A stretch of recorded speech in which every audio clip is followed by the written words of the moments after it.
Welcome to my channel people. Author link will be on description, make sure to check it out. Not bad human, being capable of detecting our presence is very commendable, spoke a giant man with long spiky hair resembling that of Madara, and he had a star-shaped tattoo on his cheek as well as brown eyes. Just by standing still, he was exuding a very tyrannical aura in his surroundings, as if he would bite anyone that gets close to him, and beside him stood a man with long flowing black hair and black eyes that almost seems like an abyss, and anyone that stared into them felt as if they were about to lose themselves. His body was on the thinner side compared to the other one, but his aura was very dark and eerie, scaring many people. There were the dragon god Seryu and the demon king Shuden Doji, the rulers of the beast world and the demon world respectively.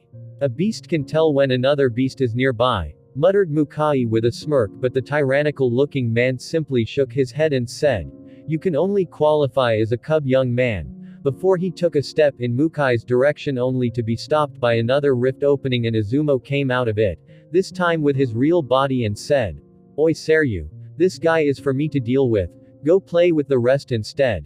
Seryu stared at Izumo calmly before he turned to the man beside him and said, "Let's make this quick, Doji." Doji nodded calmly at him before he turned to Amatsu and Izumo and said, "The master is truly mad this time, don't waste too much time." Izumo's green eyes shined slightly with an eerie light when he glanced at Doji's abyss-like eyes, while the seal created by the sky stone shivered slightly to the astonishment of the monkeys, and it seemed Kika Doji's words reached Amatsu easily.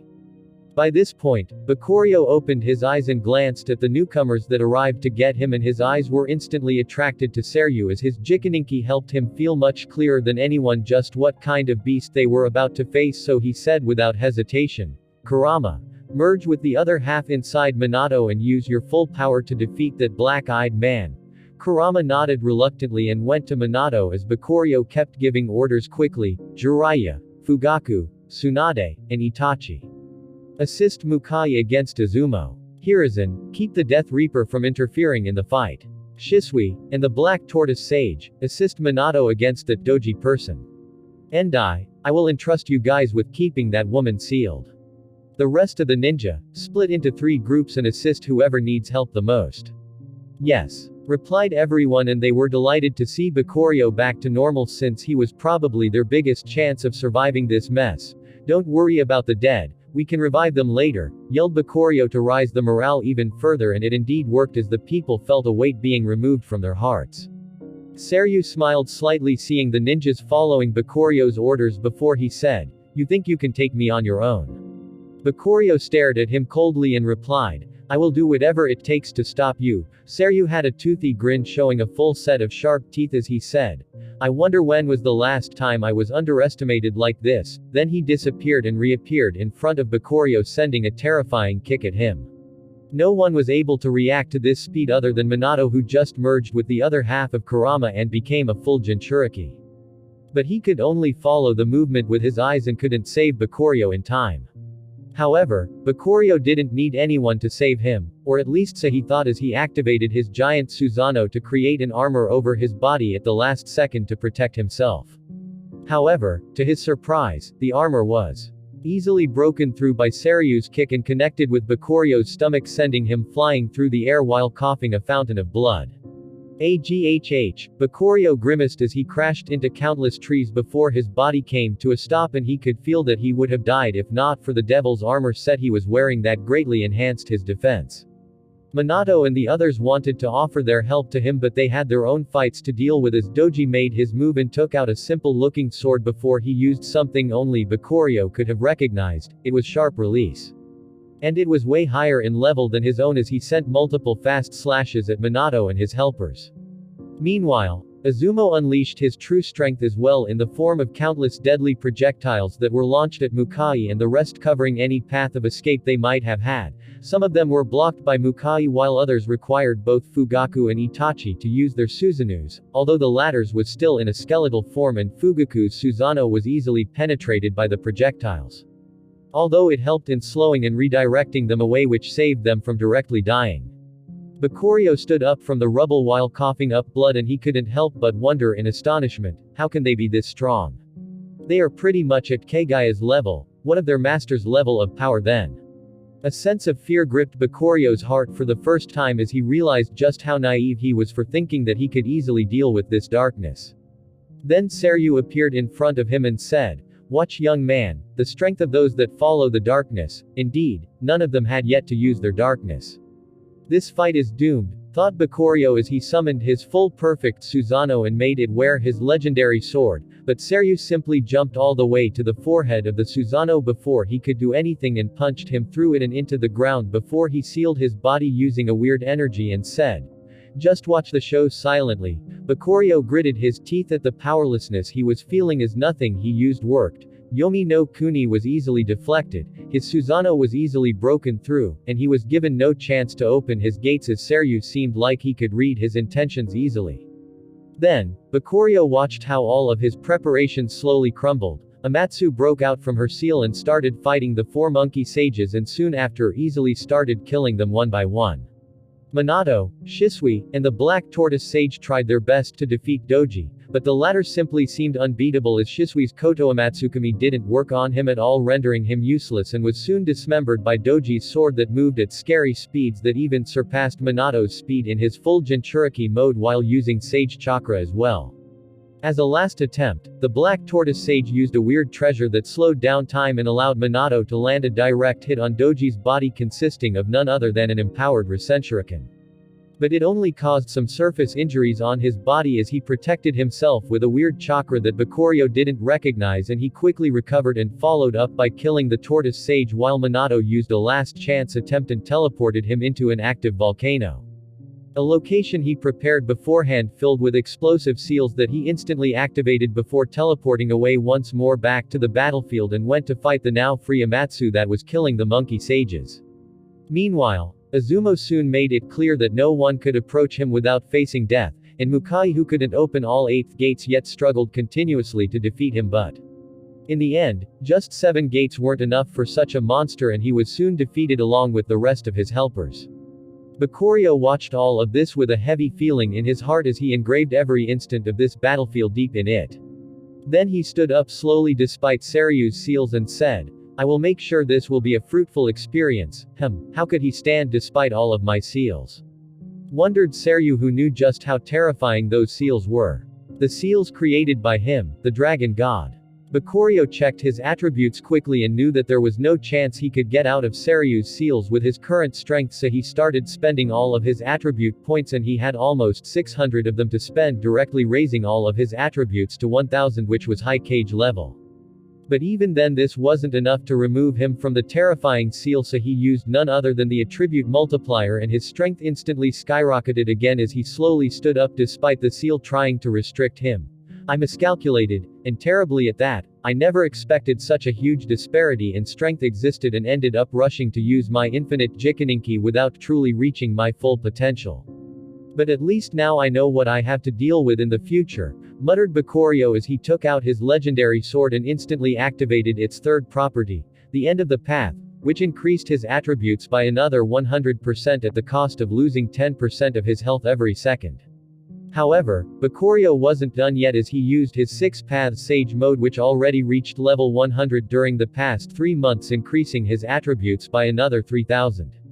Which made him reach terrifying levels.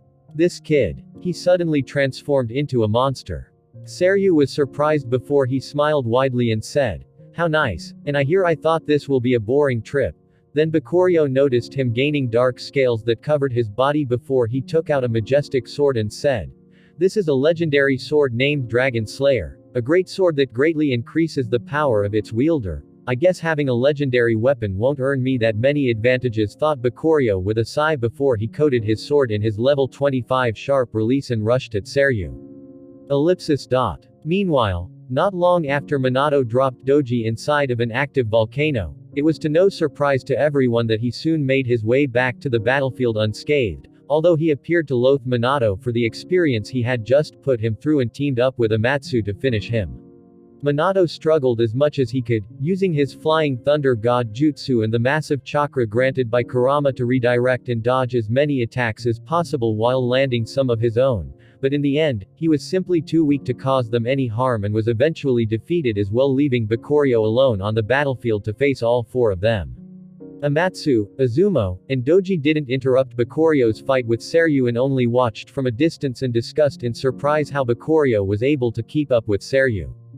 This isn't bad at all, no wonder the master wants to take him in and nurture him, said Amatsu with a grin covering her face, and Izumo replied with one of his own. I guess he's acceptable, although he seems kind of stupid to me for trying to fight the strongest out of all of us. Just the fact that he can determine the strongest between us is already amazing considering the difference in strength which he's barely crossing through using that sword of his, although he's slowly running out of steam, replied Amatsu again while observing the fight that was happening at terrifying speeds that no normal ninja could follow, even those at the cage level. Doji watched all of this silently through his eerie abyssal eyes as if nothing mattered to him. Damn it, I'm not causing him any damage and can't recover my health. How am I supposed to fight this kind of monster? Wondered Bakuryo, whose health was already at 30%. He discovered that those scales covering Seryu's body were very hard and had a property that allowed them to disperse energy, which made it even harder to harm him. Not to mention that the latter was very strong physically as well and was able to match Bakuryo in both speed and strength easily.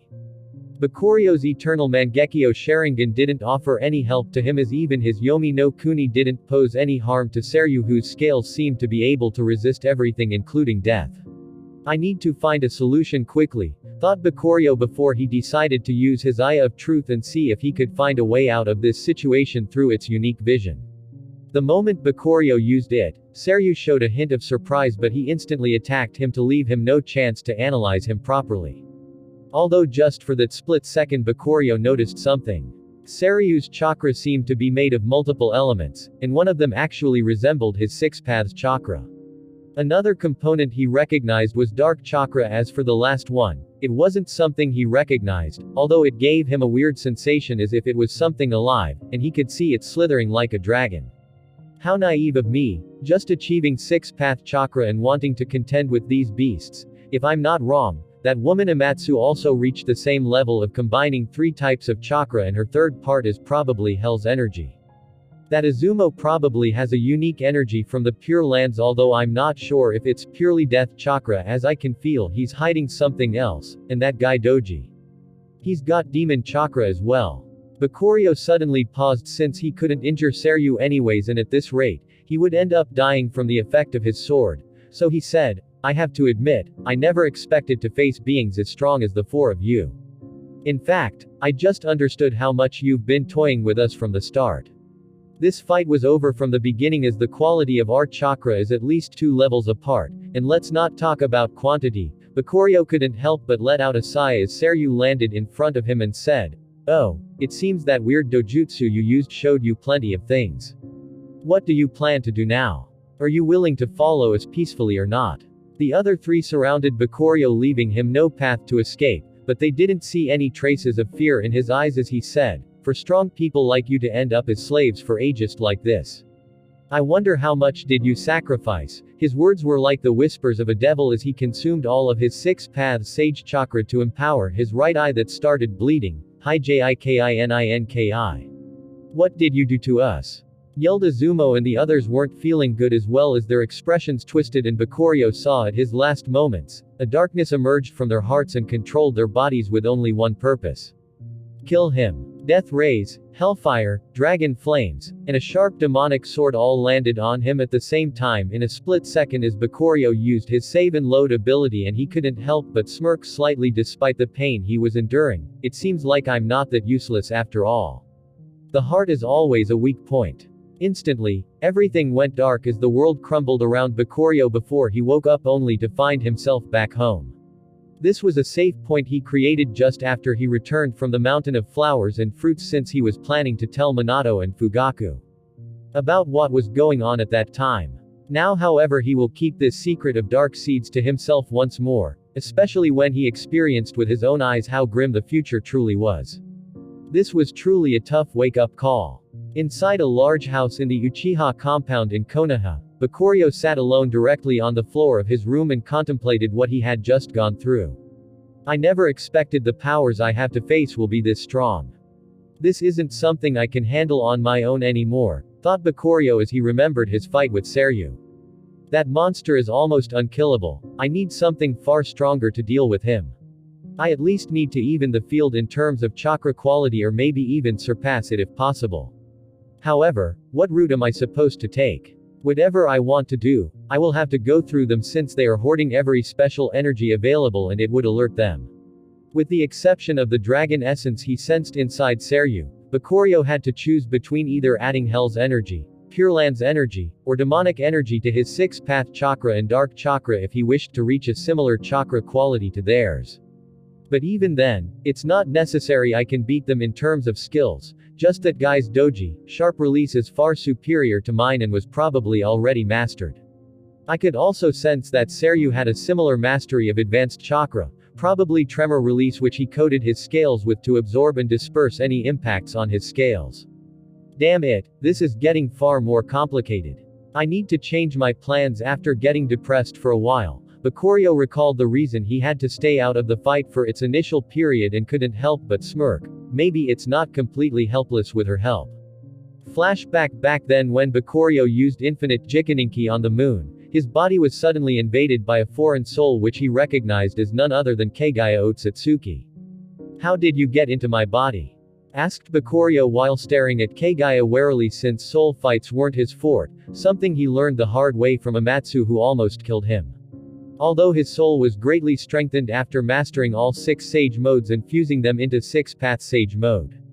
Young man, we meet again, spoke Keigaya with a soft voice taking Bakurio by surprise as he thought, when did I meet her? Don't tell me. Was the silhouette summoned during my time in the Eternal Chamber the true Keigaya and not something the system just came up with? Don't be wary young man, I'm not here to hurt you. In fact, I can't hurt you even if I wanted to with my current weakened state and this body not being prepared to host me. Spoke Keigaya with a sigh. Prepared to host her. Is she referring to Black Zetsu? Countless thoughts swirled through Bakurio's head before he spoke. Why did you come here then? You should know that trusting someone whose hands are as stained as yours isn't easy, right? Bakurio could feel that Keigaya felt sad after he uttered these words, but she still forced a smile on her face and said, I'm here to thank you, for removing the curse laid on my heart since the moment I landed on this world. Curse. Did she have a seed of darkness even in her current soul form?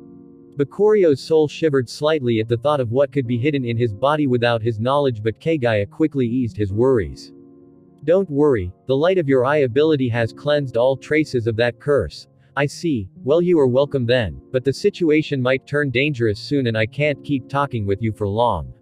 Said Bakurio, and Keigaya shook her head with a sad look and said, the situation is beyond your current ability, 4 supreme existences are waiting outside and already started fighting with your friends, their power is at least similar to mine. Then get me out of this place quickly. Yelled Bakurio since he didn't know how to get out of their current weird location. Meanwhile, Keigaya stared at him silently before she said, I wish I was able to repay the favor and help you, unfortunately, there's nothing much I can do in my current state. I just hope you can survive this somehow. Then Keigaya dispersed the weird spiritual space they were in with a sad look on her face. This was the first time she talked to anyone in ages, yet it had to be cut so short unfortunately. If only there was another timeline where no enemies waited for her. End of flashback. Enlisting Keigaya's help is a must. I might need to get the help of every single power I can get. This war is no longer something that could be handled on my own. Thankfully revived Keigaya is quite strong. And I might not even need to give her the 10 tails to get her back on her feet. A plan quickly started forming in Bakurio's mind before he clenched his hands tightly with his eyes closed and thought, I can't let that scene repeat itself again. With this promise to himself and a new goal to work toward, Bakurio opened his eyes and left his room with a smile. Although whether it was genuine or not, no one could tell. For the next few days, Bakurio handled many things. First he sent a clone to inform Endai that they weren't in a rush and that they should wait for the Sky Stone to completely restore all of its lost energy before they decided on what to do after. Then he went to Fugaku's office and made a weird request that this Uchiha clan head wasn't expecting at all. What? You actually want to be a teacher? Yes, is there a problem? Asked Bakurio with a smirk, and Fugaku couldn't help but stare at him suspiciously as he thought, what's going on with this kid? He always seems to be in a rush, but now he actually wants to settle down and become a teacher. Something suspicious is going on here, sure, but you need to at least be recognized officially as a chunin to apply for a teacher role, but your rank is.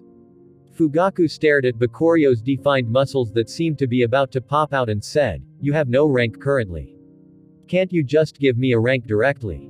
I'm sure no one would disagree. And if they do, Bakuryo shot Fugaku a wicked smile before he raised his fist and said, "I will just have to reason with them with my fists. Please don't, and it's not easy to just give you a rank, the rules of the village are." Fugaku tried to bullshit Bakuryo since he didn't want him in the ninja academy, but Bakuryo easily saw through him and said, "Fugaku-kun, I don't care about the rules, tomorrow I want an elite Jonin certificate." Then Bakuryo patted his shoulder with a smile and left the office and met Shikaku along the way and greeted him. "What do you think, Shikaku? I'm sure you heard everything," said Fugaku with a sigh that was different from his usual stoic look, and Shikaku couldn't help but chuckle slightly and said, "It might be good for the students, it will motivate them to grow stronger, plus Bakuryo's mastery is no joke. I heard from Kakashi and Guy that he already mastered all chakra transformations, and his taijutsu is also masterful to the point that even someone like Mukai see him in high regards. In terms of teaching capability, he's definitely perfect. I know, but I just have a weird feeling about this sudden decision of his. It's unlike him to settle down like this after all his time rushing to train from one place to another." Shikaku's eyes sharpened slightly before he said, "I understand your worries, let's hope it's not something far out of our capabilities." Fugaku stared out of the window silently while thinking, "I don't think it is in our capabilities." I could see it in his smile. He wasn't confident at all. Before he turned to Shikaku and said, "Prepare the documents for me." The next day, Bakuryo was granted an elite Jonin rank, as well as a teaching permit from Fugaku, and no one dared to complain when he was supported by every large clan in the village. Who would have thought I would end up becoming a teacher once more? Thought Bakuryo, getting reminded of his past life. He used to be a businessman, and he ended up doing many seminars, especially in the later parts of his life, but in reality, he only did them because he enjoyed teaching his grandson his ways. I wonder how's he doing after I left him as well. Thought Bakuryo with a sad look on his face before he quickly shook his head and opened the door in front of him. It was the door to the classroom he was supposed to teach, and he of course insisted on being assigned to the best classroom with Naruto and Sasuke in it. The classroom was chaotic as you would expect from kids, and it was even more chaotic after Bakuryo entered, and the students were a bit surprised since they weren't expecting him. "Where's Teacher Iburu?" asked a little kid, and the others had the same question in their heads other than Naruto and Sasuke, who knew about this and remained silent in their seats. "Silent," said Bakuryo coldly, making the students shiver slightly with how stern he looked, while some of the girls' eyes started shining slightly while staring at how handsome he looked before he said, "I'm your new teacher, Bakuryo Uchiha. I will be responsible for your ninjutsu and survival training from now on." The students gulped slightly, while those that realized Bakuryo's identity like Shikamaru and Sakura were startled by the huge changes to his body. However, even they were scared slightly when getting stared at by that pair of active Sharingan. "Any questions before we start?" spoke Bakuryo, and one of the students, a girl, gathered her courage and asked, "What happened to Iburu-sensei?" Bakuryo glanced at her and said calmly, "She was transferred to teach a different class." The little girl nodded hurriedly and sat back down on her seat. "Now then, let's start the lessons," said Bakuryo before he leaned on his desk, casting a huge shadow on the students, and said, "Who can here explain to me what is ninjutsu?" The students remained silent before Sakura stood up and said, "Sensei, ninjutsu is the way to manipulate chakra and use it to achieve multiple effects." Bakuryo nodded at her and asked her, "Then do you know what chakra is?" Sakura hesitated slightly and said, "I'm not sure, I only know that we are born with it, but it's usually dormant." Bakuryo was asking these questions to assess the students' knowledge, and after having confirmed their level with a few more questions, he let out a sigh and thought, "Other than Naruto and Sasuke, I will have to basically start from zero with these kids. But it shouldn't be that hard." After having decided on a teaching plan, Bakuryo instantly started teaching the students the basics of chakra and how to use their imagination to make it easier for them to manipulate it and whatnot, and he spent a few hours cramming this knowledge inside their heads before he said, Tomorrow there will be a test on what I taught you today. If someone gets a score below 50%, they will be expelled from the academy. You are dismissed now, expelled. The students were startled and some of them instantly regretted not writing down what Bakurio taught them. HMPH, I'm from the Arima clan, you can't expel me, it's against the rules of the academy.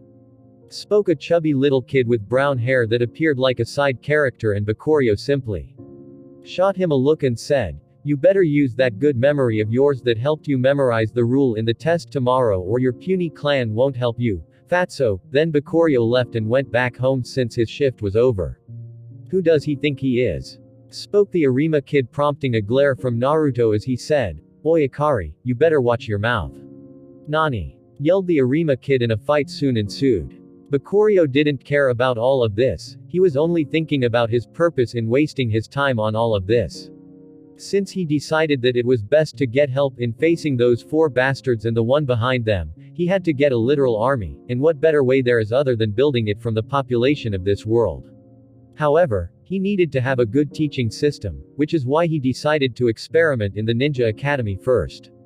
When he went back home, Bakurio dispelled the many shadow clones he created before going to the academy and gained their knowledge and progress. I need to improve this jutsu, it's not enough anymore for me.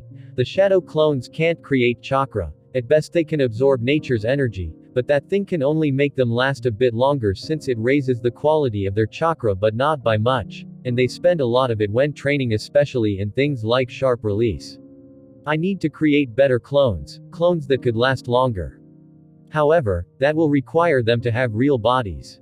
Bakurio frowned slightly as he contemplated in his backyard, and Kushina couldn't help but approach him and sat beside him while offering him some tea and asked, What's wrong Bakurio-kun, did something happen on your first day teaching? Bakurio took the tea from her and responded with a smile, Thanks, and no, the teaching went perfectly. I was just wondering if there was a way to improve on the shadow clone jutsu and maybe make it last indefinitely. Kushina pondered slightly and said, The shadow clones are formed from a perfect use of transforming chakra into physical and spiritual energy that takes the shape of the user and even connects the clones to them spiritually. So, the only way to keep them active is by pumping your chakra into them. That's how it has been since the moment they were created, indeed. Responded Bakurio with a lost look on his face, and Kushina tried to cheer him up and said with a smile, I'm sure you will find a solution. Let's ask Minato later. Bakurio nodded at her with a smile and kept thinking. Would release clones can even allow Madara to use the smaller version of Susanoo. They are special, maybe they could even regenerate their chakra, but why is that? Is it because they are the combination of three attributes? Indeed, Bakurio discovered that wood release was a combination of earth, water and the yang release that made Hashirama's body special, and he couldn't help but suspect that the addition of that yang release is the reason it could have such a special property. Suddenly, Bakurio gulped down his tea and said to Kushina, I'm going to try something, step away please. Kushina was surprised, but she nodded at Bakurio and watched curiously what he was trying to do, but she only heard him muttering, Dust release. Clone jutsu, before she fell in deep shock as she watched a white light covering Bakurio's body before he fell to the ground with blood spilling from every pore of his body. Bakurio-kun. Well, that was a total failure, thought Bakurio as he used the remainder of his strength to cast a recovery spell before he fell unconscious face first in a pool of his own blood. It took Bakurio a few hours to wake up, and he recognized his location to be the Konoha hospital. Moaned Bakurio as he tried to stand up, but he felt every inch of his body burning in pain. Don't move, the damage to your body is terrible, it's unimaginable how you are still alive after all of this. Said a feminine voice which he instantly recognized as Tsunade's, and Bakurio couldn't help but ask, What is the condition of my body? Tsunade glared at him silently before she said in an angry tone, All your internal organs are injured and you lost too much blood. The only reason you are still alive is because of your abnormally strong body and regeneration. Just what in the hell did you do to cause such internal damage? Bakurio lowered his head and fell silent as he thought, it seems like this is why there are no dust release clone users. This ability is simply suiciding as it tries to split the particles of the user to create an identical clone of them. However, the damage sustained by the real body during the process is simply too huge and I couldn't even keep my concentration during the process. Bakurio let out a sigh which made him wince in pain once more before he said, I was testing a new ninjutsu but I didn't expect I would end up like this. Don't worry, I will be fine. Then he used another recovery spell on his body that greatly eased his pain and took a minor health potion, and to the shock of Tsunade, he suddenly stood up almost completely recovered. You are as abnormal as ever, said Tsunade in shock before she shook her head and said, Get the hell away, I have some work to do. Bakurio smiled awkwardly at her and said, Sorry for the trouble, before he disappeared back home, leaving Tsunade alone in the hospital room with an annoyed look on her face. On the way home, Bakurio's eyes kept shining brightly as he thought, this experiment wasn't a complete failure, it could actually help me create a clone, but I simply should tone down the structure of the clone. It doesn't have to be as strong as me, since a clone like this one that's built literally from my own body can grow stronger, and with it having a real body it could solve the problem with the recovery of physical energy. However, there still remains the question of how to integrate spiritual energy into it. To make it perfect, I will actually need to give it a piece of my very soul.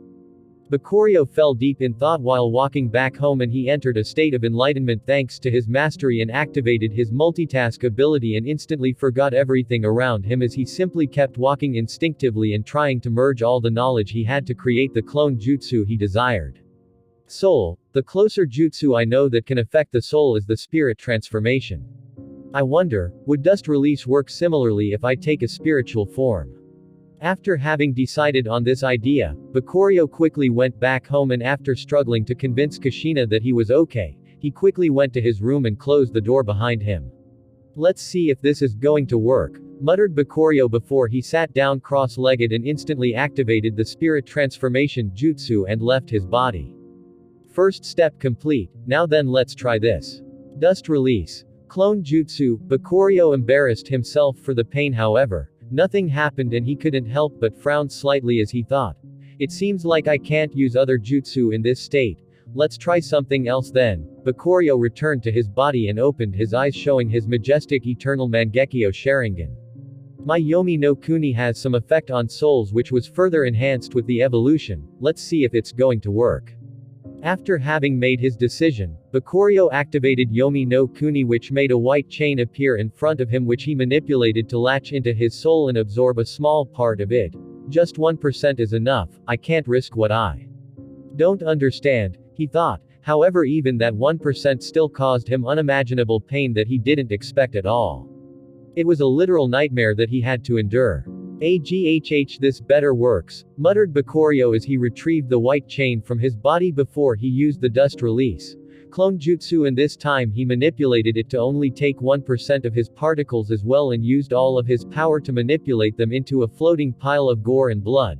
Then, he poured a high-quality healing potion on that pile and used his recovery spell empowered with his 6 paths chakra and watched as the pile of gore started to grow bigger and bigger before it started to connect together and form the frame of a body that kept getting clearer and clearer the more it recovered.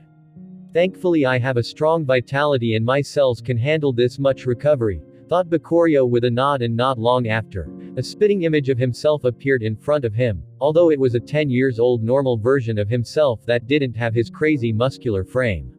Appraisal, thought Bakurio, and information instantly appeared in front of him. Dead body attributes. STR 80, Agi 80, Phi 80, Bit 30, Sta 80, Spirit 0, Bloodline. Uchiha 50%, Hyuga 50%, Akamichi 30%, Shadow 35%. Abilities. Tenketsu Release, Blessing of the Elements, Nature's Blessing, Reinforced Heart, Rebirth from the Ashes. Not bad. It actually has my abilities and bloodlines, thought Bakurio before he checked on the body and noticed however that none of its bloodline was awakened, so it only had a normal Sharingan at most. Still better than nothing, but Bakurio suddenly held his head and a notification appeared in front of him. Host has sustained damage to his soul. All attributes minus 10% for 1 month. God damn it. That's quite the huge penalty. I just hope the pain would disappear sometime soon, thought Bakurio before he manipulated the floating white chain beside him and pushed it into the dead body in front of him, and instantly felt a weird connection being created between him and the body, which after some struggle, it opened its eyes, showing the common white pupilless eyes of the Hyuga clan. Bakurio felt a weird sensation as if he had two bodies, both his and the clone's, which left him feeling weird. However, he was also relieved since this meant that the clone was completely under his control. After getting used to the sensation of having two bodies, Yuki started testing the clone's body starting by his system, and he noticed that he could see the interface but he couldn't use any of his special abilities like the save and load ability. As for his Kekkei Genkei, he could only use a 3-Tomo Sharingan, and it wasn't the evolved one like his own, as well as the all-seeing eye of the Byakugan. I wonder if I can reawaken another Mangekyo Sharingan in the future, muttered Bakurio, feeling really curious about this possibility. However, what he was most satisfied with was that this clone could regenerate its chakra automatically. Let's see if it inherited my talents as well, muttered Bakurio, and checked its attributes through the system panel, which was far more accurate than the appraisal ability, but he was disappointed when he noticed the clone's talents were far inferior to his. In fact, he could easily deduce that it only had those talents because of his bloodline, and they were as follow: talents. Chakra advanced. Body advanced. I guess it's still acceptable, muttered Bakurio before he covered the clone in darkness and pushed its body to its current absolute limit and watched as it slowly transformed. Bakurio watched as his clone that was wrapped in dark chakra grew a few centimeters taller and got much more bulkier as well. However, he was still far from being comparable to him. All attributes reached 150, not bad, he thought. Then he simply ordered the clone to focus on practicing the sharp chakra transformation. It seems like I will have to wait for a month before I could create another clone. However, this is pretty good. I can't wait to have an army of real clones. Bakurio couldn't help but smirk widely before he went to sleep, since this day was very tiring to him both mentally and physically. The next day, Bakurio ended up doing a test for his students just as promised, and all those who failed it were directly expelled from his class, which created a huge controversy. One of the kids that got expelled was none other than the Fatso from the Arima clan, and he immediately ran back home to complain to his parents about this incident, which made them very angry. However, they were merchants, and his father immediately understood the implications of antagonizing the Uchiha clan. This stupid son of mine. If I knew his teacher was that monster Bakurio, I would have tried to carry favor with him. Now everything is ruined, and he might even hate our clan for it. Little Fatso didn't understand his father's attitude at all, and so were many other kids that got expelled. In fact, some of the parents even went as far as bring their kids to apologize and asked Bakurio to give them another chance, which after some contemplation and nagging from Fugaku, he agreed to. Listen kids, you may think that my classes are difficult, but would you rather waste 3 or more years to learn a useless transformation jutsu for you to play hide and seek with, or do you want to become a real ninja? If so, I already discussed with the Hokage, and if anyone wants to relocate from this class, they are welcome to do so. However, you won't get the opportunity to join again in the future, no matter the connections you have, even if you are from my own Uchiha clan. Seeing the cold look in Bakurio's eyes, both the parents and their kids knew that he wasn't messing around, and some of the kids quickly gave their opinions. I'm staying. Me too. So do I. Nod. Many people agreed, and surprisingly it was Shikamaru the one who spoke first. Some parents were reluctant if they should keep their kids in this special class or not, and the majority of them ended up transferring their kids to other classes. Although that cunning merchant from the Arima clan kept his son in this class despite his wailing. Good. All those that were against joining my class, follow teacher Uruka and he will take care of your arrangements, the rest follow me. You have survival training today. With this said, Bakurio turned around and went towards the classroom, which surprised the students. Don't we usually do this training in the playground? I don't know, maybe teacher doesn't know the way yet. Doubts rose on the students' minds, but Bakurio's destination was the classroom from the start, and once everyone took a seat he spoke. Today's test is about survival. You will each be assigned opponents that you have to beat, and there's a secret task that if you complete, you will be awarded with 100,000 ryo. Good luck. How are we going to be assigned opponents here? Asked Kiba curiously while staring at Bakurio, but just as he did, he felt attracted to his blood-red eyes, and before he knew it, his vision shifted and he found himself in a field with a splitting image of himself facing him. What's going on? Muttered Kiba while observing his surroundings warily, but the clone in front of him suddenly spoke. Your mission is to defeat me. Huh. That would be too easy. spoke Kiba with confidence, but the clone simply smirked at him before he started beating him up left and right while laying on the ground. Kiba grimaced in pain and he almost started crying, but suddenly a golden blob fell on his body and he found himself healed from all of his injuries and invigorated. That felt so good, said Kiba, but he heard the clone suddenly say, "Let's begin round 2. Heck no, yelled Kiba before he turned around and started running away, but the clone had the same speed as him so he couldn't increase the distance between them. What should I do? Was the only thought in Kiba's mind before an idea suddenly hit him. That's right, my clan's taijutsu. Suddenly, Kiba turned around and landed on all 4 and started running like an animal at his clone, and he was able to land a few hits on it but still lost in the end.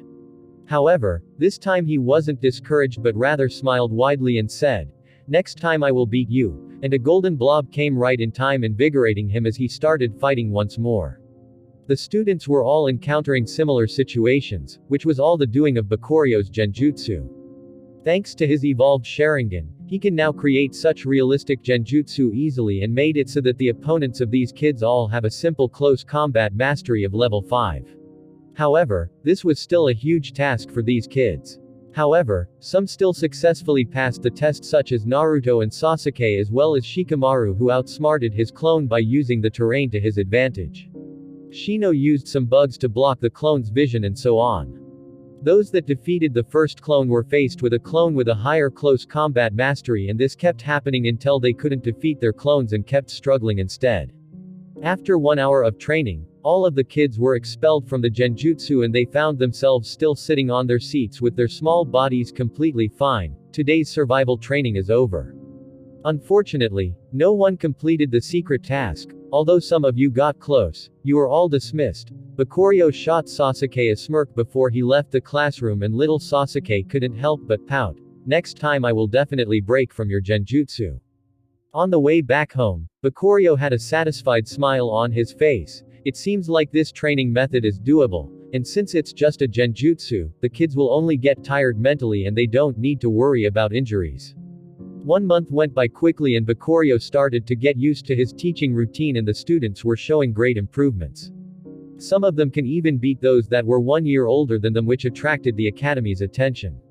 However, Bakuryo told them that it wasn't yet time to change the whole teaching system and he had to fine-tune this training method first, since he began to find a few glaring problems with it.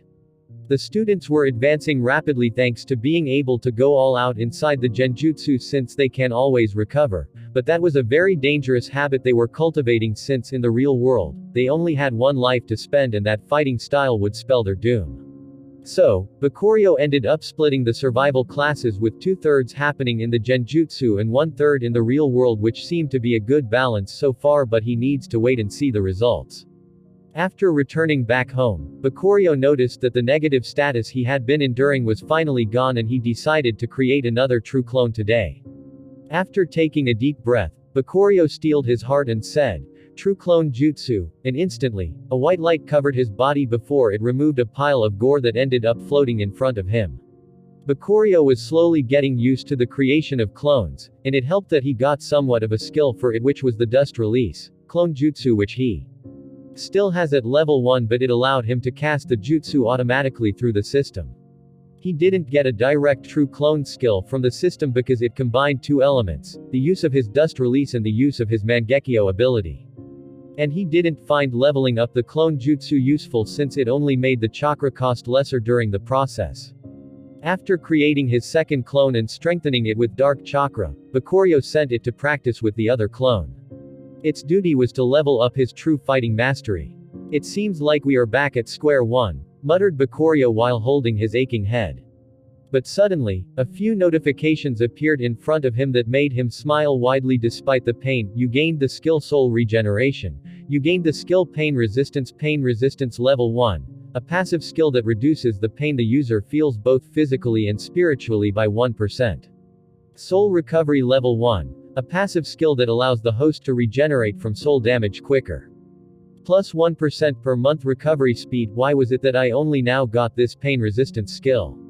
Was it because I usually only endure pain to my heart and body, and this time I actually endured soul pain as well, which fulfilled all the conditions to get this skill?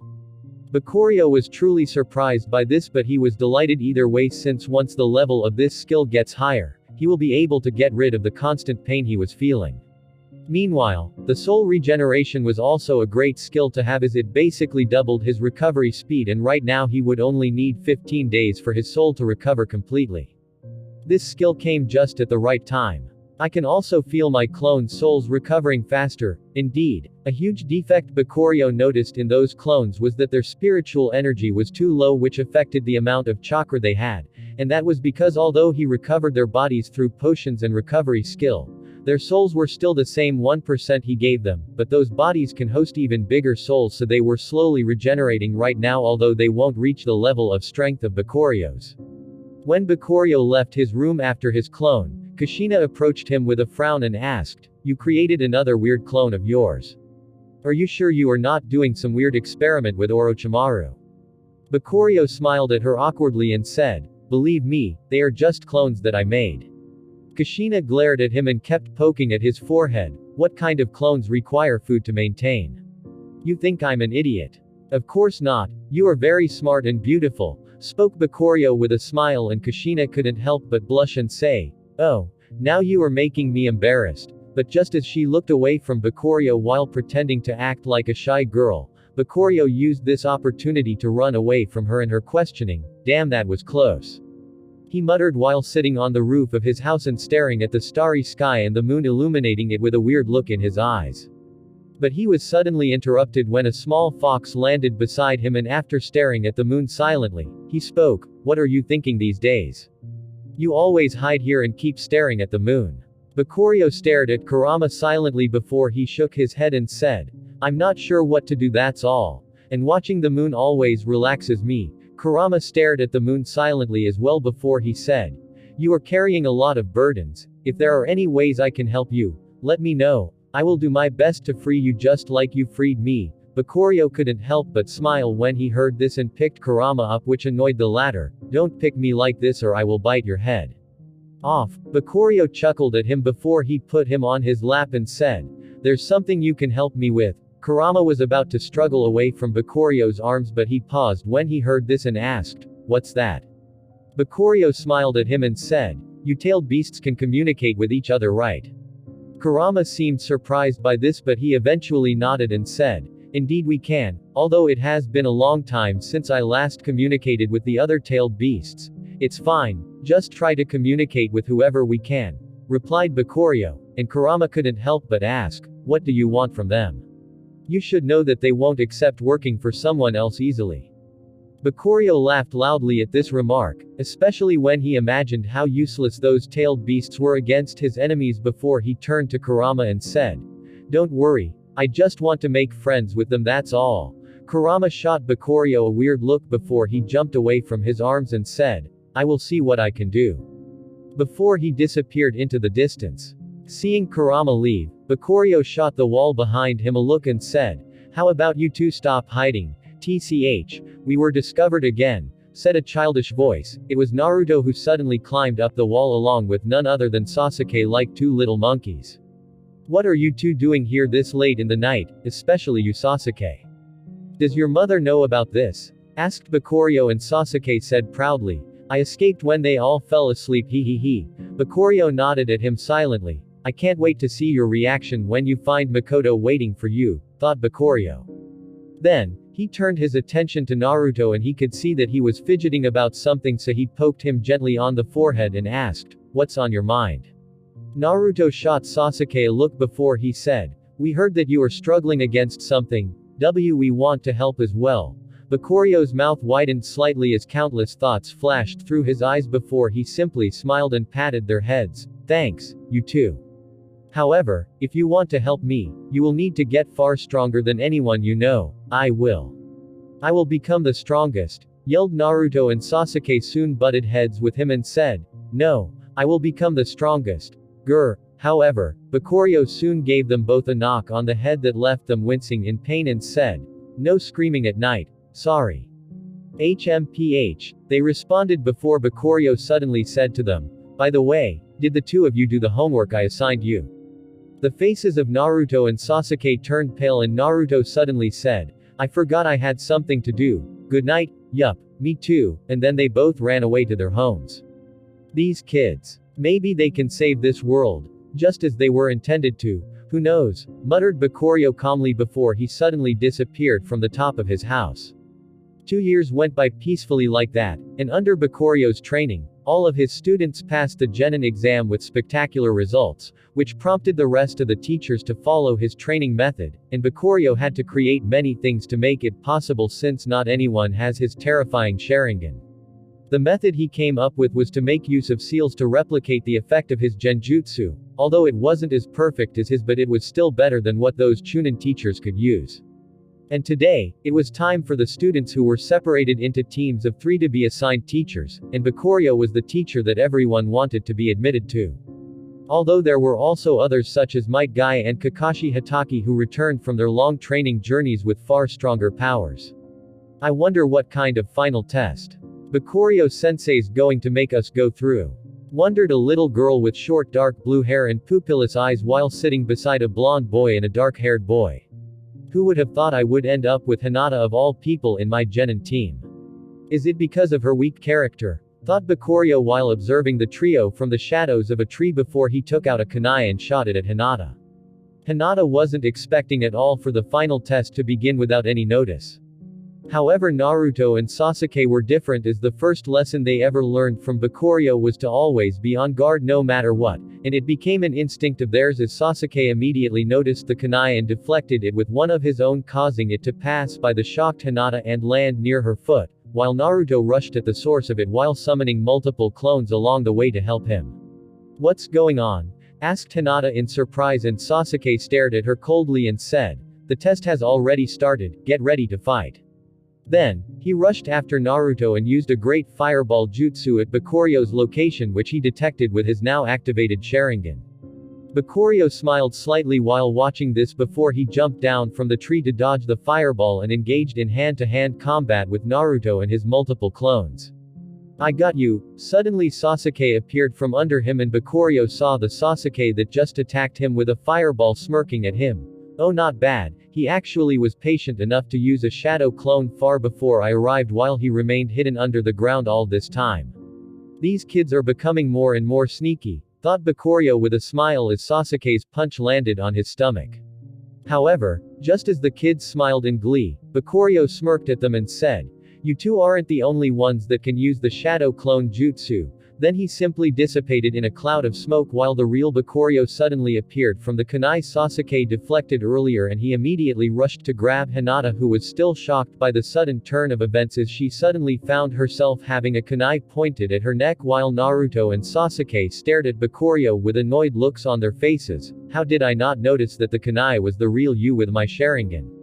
Asked Sasuke, who was still not believing that his eyes were easily tricked, but Bakurio simply stared at them coldly and asked, "You two planned very well, however, you thought so highly of yourselves and decided to discard what your third teammate here has to offer. If you relied on her Byakugan, you would have noticed me far before I arrived and could have seen me transforming into a kunai." Naruto and Sasuke didn't know what to say, as they indeed looked down on Hinata's fighting power and they didn't think that she would be of much help, which is why they excluded her of their plan. However, they were starting to regret it right now.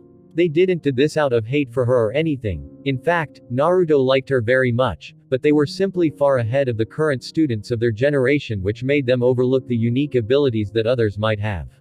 Hinata didn't like the feeling of being looked down upon and she was barely holding back her tears, but Bakurio's next words made their hearts freeze. "I will give you a choice right now. You two can choose to either pass the test at her expense or you can choose to fail and she will pass the test alone." That's not fair," spoke Naruto with a pout, but Bakurio simply smirked at him and said, "Who said this world was ever fair?" Sasuke fell silent after this, and so was Naruto as they contemplated their choice, but Hinata's eyes suddenly gained some determination before she yelled, "I won't accept either choice. I rather fight until the end." Naruto's and Sasuke's eyes suddenly widened in surprise and they couldn't help but shoot each other shocked looks before Sasuke said, "It seems like we were wrong. Indeed, our third teammate isn't weak at all," replied Naruto with a wide grin, before they suddenly stared at Hinata and communicated their thought to her. Give us just one instant to save you. Hinata smiled after seeing that her teammates finally accepted her before she suddenly said, Tenketsu release. And Bakurio found his hand that was near her neck pushed away. In fact, all of his body was pushed away from the chakra shockwave Hinata generated, and she used this chance to block some of his Tenketsu points with her gentle fist. Naruto and Sasuke, seeing her creating an opening, used a pincer attack on Bakurio while each yelling, Rasengan. Chidori. Hinata watched in amazement as Sasuke's hand was covered in terrifying lightning and he moved at incredible speeds while Naruto created a rotating orb on top of his hands and they both launched them at Bakurio from each side of his body. Not bad, kids. You are finally acting as a proper team. Congratulations, you passed the test, said Bakurio as he blocked both the Chidori and the Rasengan with his bare hands, although they were covered with a layer of rubber that absorbed the impact. Sensei, you are amazing, you can block this kind of attack easily. Spoke Hinata in admiration, especially after understanding that Bakurio had to do that with some of his Tenketsu blocked.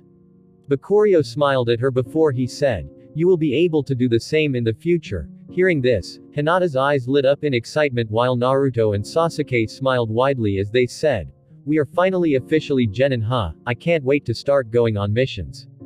Ellipsis. After this test was over, Bakurio took his team, which was numbered Team 7, to take a photo together to commemorate this day and met many people along the way including Kakashi and Guy. Guy still ended up with the same team of Neji, Tenten, and Lee. However, Kakashi was left with a completely different team except for a certain pink-haired girl. Sakura, Sogetsu and Kazuki. Sogetsu and Kazuki were two brothers that one of Bakurio's clones met during one of his journeys. They belonged to a small independent ninja clan that some bandit tried to ransack, and he ended up saving them and bringing them back to the village after noticing how talented they were, and he asked Kakashi to take them in. I already have 49 clones which will take care of my various masteries and skills. Now it's time for me to start collecting some other powers and helpers. Thought Bakurio before he led his team to the Hokage's office and accepted their first mission directly from him. Bakurio, are you sure it's going to be fine taking the kids with you to an A-ranked mission? Asked Shikaku, who was a little bit concerned, and Bakurio simply smiled at him and said, don't worry Shikaku, this will be a good experience for the three of them. They have been sheltered for too long. Plus they aren't weak after my training, and even Hinata reached an elite Chunin level. Shikaku nodded silently and Bakurio bid them farewell and ordered his team to go prepare some supplies for their mission. Their destination was the land of water where the village hidden in the mist was located. During the last 2 years, Bakurio made sure that the 4th Mizukage Yagura Karataki doesn't end up getting killed, which was no easy task. While Yagura was under Obito's control, for some reason Obito decided to use him as a tyrannical ruler that had no mercy for the weak or those that tries to betray the village and escape his rule. Thanks to this, many clans felt like going for a rebellion was the best choice. This included many of the great clans from Kiri such as the Momoshi clan, the Sukazan clan, the Terumi clan, and so on. However, before they could initiate their coup d'état, Bakurio intervened and advised them against it since they would only end up causing too much death for their side, as Yagura was a perfect Jinchuriki, and beating him was in no way easy, especially when he had other strong helpers to aid him in the dark. What's our mission, sensei? Asked Hinata shyly, and Naruto immediately followed after her. That's right, when are you going to tell us about our mission? Bakurio simply kept running before he smiled and said, your role in the mission is simple, survive. That's all you need to know. Naruto and Sasuke suddenly felt their spines tingling as they could see from the look on Bakurio's eyes that he wasn't joking at all. You are joking, right? Asked Naruto, but Bakurio simply smirked. Meanwhile, Sasuke took his words seriously and immediately activated his Sharingan while ordering Hinata beside him. Hinata, scout out the surrounding for any potential enemies with your Byakugan. We will soon reach the hidden mist village and we might end up getting attacked. Hinata nodded at him and was about to activate her Byakugan, but Sasuke noticed something and grabbed both her and Naruto before he jumped away. What are you? Naruto was about to complain, but suddenly, a few water bullets landed on their previous location where they were just standing and created many deep holes into the ground as a few men appeared from behind the cover of the trees. TCH, these kids are smart, but at least we got the big one, spoke one of the men. He was wearing the Kiri headband and had a bloodthirsty look on his face while he was staring at Bakuryo's body that was riddled with holes as he fell to the ground with a lifeless look in his eyes. "Sensei!" yelled Hinata, who was horrified by the scene. However, Naruto and Sasuke quickly regained their calm and they shot each other a look before Naruto used the Shadow Clone Jutsu as a distraction and they started dispatching their 5 attackers one by one easily. They were only Chunin level after all. Hinata didn't care at all about all of this and simply rushed to Bakuryo's side with a tearful look on her face and kept yelling, "Sensei!" until Bakuryo appeared from the shadow of a tree and said, "Stop yelling, do you really think these idiots could defeat me?" Hinata had a delighted look on her face before it turned into a deep sense of shame and embarrassment as she watched the Bakuryo on the ground disappear into a puff of smoke. "Hinata, you should have helped your teammates before anything else. What if they were enemies they couldn't defeat on their own? Plus, you could have detected this simple ambush before it even happened." Bakuryo had a cold look on his face as he reprimanded Hinata before he turned to Naruto and Sasuke and nodded slightly. "Good job you two. Although you quickly put down your guard and didn't count for the fact that there might have been other enemies hiding, and that could cost you your lives," said Bakuryo before he suddenly stabbed the ground under him while using the chakra scalpel jutsu, and Naruto and Sasuke as well as Hinata watched in horror as blood started leaking from the ground. "This could have been the blood of one of you. Remember that always when you are outside the village doing a mission." The trio gulped slightly before they nodded in unison and said, "We understand, teacher." "Good. Let's keep going," said Bakuryo before he turned around and started running again in the direction of the village hidden in the mist, and Sasuke ended up asking him, "Teacher, are we going to let them go?" "Let who go?" spoke Bakuryo, with a weird smile on his face, and the trio instantly understood. Their attackers are probably dead already. Once they got near the hidden mist village, Bakuryo and his team detected a few people hiding in wait for them, but this time they weren't enemies. Instead, they were the people Bakuryo intended to meet, and among them was none other than the future Mizukage, Mei Terumi. "Bakuryo, how come you brought these kids with you?" "That wasn't our plan," spoke Ao, a man who had an eye patch over his right eye, and Bakuryo only shot him a look before he said, "If you don't like it, we will just abolish the whole plan and I will go back home to have a nap. You." Ao was about to retort, but Mei stopped him and looked seductively at Bakuryo before she said, "Are these your students? They seem quite promising." Bakuryo ignored the looks she was sending him and spoke calmly, "They are indeed. Did you prepare the fake identities for us to enter the village?" "Straight to business as always," spoke Mei with a disappointed look on her face before she threw a special identification card at Bakuryo. "With this card, you will be considered a merchant and you can have at most 10 people accompany you inside the village, so you don't need to worry about your students, although they will need to hide their headbands." Bakuryo nodded at her and said, "Let's go." Mei nodded at him, this time with a serious look on her face before they entered the village. Bakuryo visited this place many times, but for the kids, it was a completely new experience as they kept marveling at the large buildings covered in mist. "I can't wait to see what I will get after finishing this mission." Bakuryo smiled secretly to himself while thinking about his purpose here, which was none other than freeing Yagura from Obito's control. However, that wasn't easy as Obito was very sneaky and he used a complex genjutsu similar to the one Mukai uses on himself, and in Yagura's case, Bakuryo concluded that the latter will instantly kill himself if someone attempts to dispel the genjutsu. In the original, Ao used his Byakugan to release the genjutsu, which resulted in Yagura's death, but he should have realized that there was more to it than just Yagura being under control. Did he hide this fact on purpose to get rid of Yagura? His behavior and emotions so far whenever I say Yagura might die if we release the genjutsu always seem conflicted. What's he scheming? Bakuryo wondered in his thought, but he couldn't do so for long as he and his students were suddenly surrounded by a group of men wielding different weapons, and they were led by none other than Yagura and Kisame. "Ha ha ha ha, what do we have here?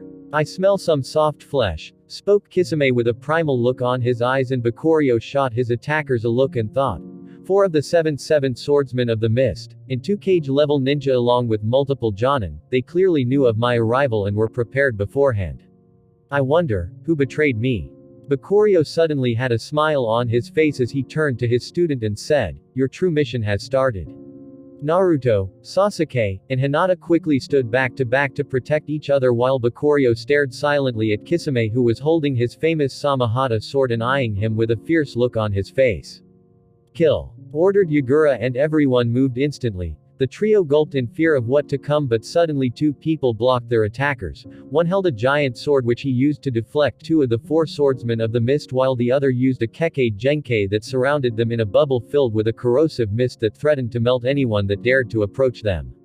These were of course Zabuza and Mei, the two leaders of the revolution happening inside of Kiri. Bakurio noticed that Zabuza wasn't using his famous sword and concluded that the sword was probably still being wielded by the Akatsuki member Juzo. "It seems like we came just in time," spoke Mei with a smirk as more ninjas appeared behind her and faced off against Yagura and his forces. "It seems like the big fish has finally made its appearance," spoke Yagura with an empty look in his eyes before he started entering his second-tailed beast transformation. "I will deal with Yagura. You guys should deal with the rest," spoke Bakurio calmly as he approached Yagura, and the others couldn't help but yell at him. "Be careful, he's very strong right now." However, Bakurio ignored their yells as he thought, the main benefits of the tailed beast transformation are the huge increase to strength and durability which it provides. The increase to speed, however, is very minimal, which makes it easy to deal with them, especially someone who's only the Jinchuriki of the three tails.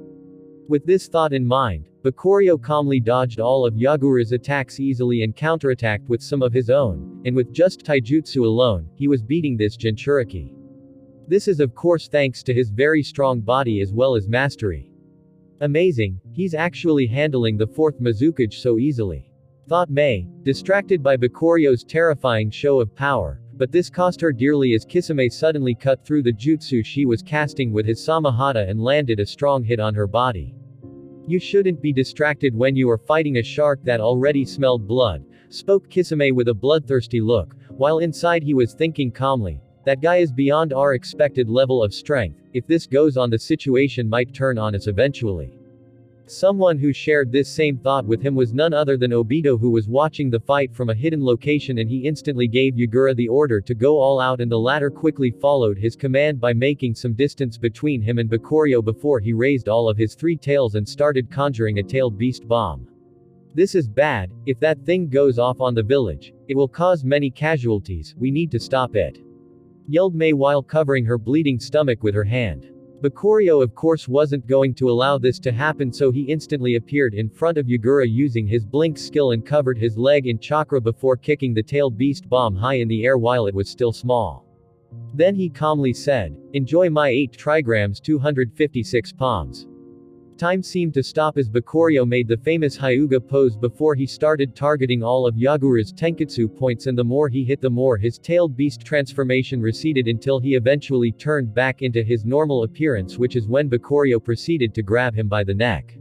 "Lord Mizukage!" yelled the ninjas, who were still loyal to Yagura despite everything he did, and tried to rush to save him, but they were blocked by Mei's and Zabuza's helpers. Meanwhile, during all of this, some people decided to target Bakurio's students to use them as hostages against him, which included many Jonins, and they were barely holding on as their bodies started to fill up with injuries, but their training with Bakurio these past 2 years allowed them to manage to survive this situation. "Now then, wake up," said Bakurio before he stared deeply into Yagura's eyes with his Sharingan and made sure to dispel the genjutsu Obito used on him thoroughly. "What did you do to our lord?" yelled one ninja who managed to surpass the blockade, but Bakurio simply dodged his attack and sent him flying with a kick at those attacking his students to lessen the pressure on them.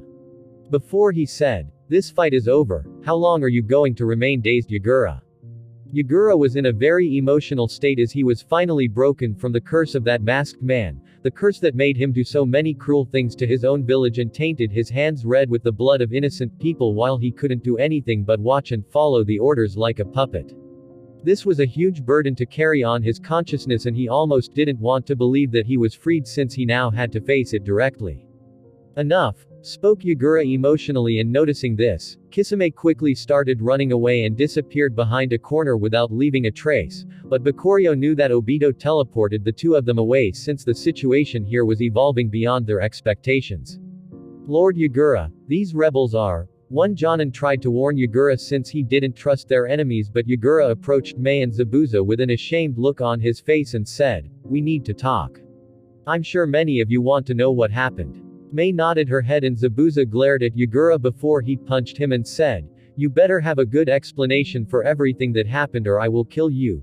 Then he pointed his sword at Yagura, but Bakurio suddenly stepped in front of him and said, "Let the man explain himself." Zabuza stared at Bakurio silently before he nodded reluctantly, and they all went to their conference room where they learned about the masked man that manipulated Yagura with his Sharingan. The room full of ninjas stared at Bakurio and his students coldly, especially Sasuke since he was also a member of the Uchiha clan like Bakurio, and he couldn't help but retort, "Why would a member of my Uchiha clan do such a thing?" The moment he said this, the room that was already on fire suddenly ignited into more heated arguments, including from high-ranking members such as Ao. "Sasuke, shut up," spoke Bakurio calmly, and the room suddenly turned silent since no one could deny that he was here to help them, nor could they mess with him after seeing how strong he was. What Yagura said, "You are completely correct. That masked man indeed uses the Sharingan of my clan. However, just how Ao over there has a Byakugan, it doesn't mean that he's a member of my village's Hyuga clan, right?"